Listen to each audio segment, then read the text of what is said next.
Welcome back to the do-it-yourself world. It's freezing out right now. Here's what I'm doing. The other day, I got all my tanks. Finally got down where I was out of everything. So I got all my tanks, those tanks for my welder, and an extra oxygen that I had.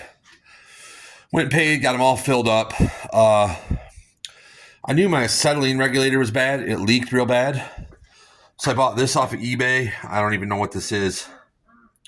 I mean, it's obviously an acetylene regulator, but I don't no brand.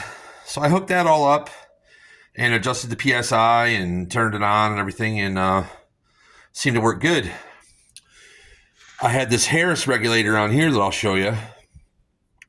And no matter how I turned the adjustment, it was stuck at 90 PSI, which is not where you want to be. You want to be about 30 probably on your oxygen. So upon determining that it was just a huge piece of shit, I said, well, we got to tear it apart and figure out what's going on.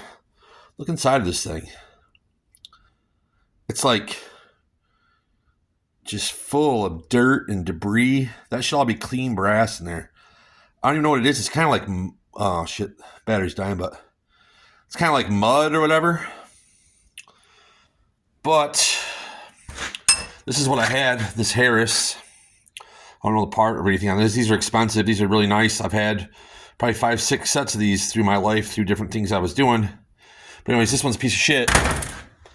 But on Marketplace tonight, for $30, I found another Harris that works correctly. And Buddy even gave me his hoses, which are, they're dirty, but they're not brittle or anything. So I don't know. I don't know if these are really any good for anything. Maybe just for extras in case, you know. I don't know.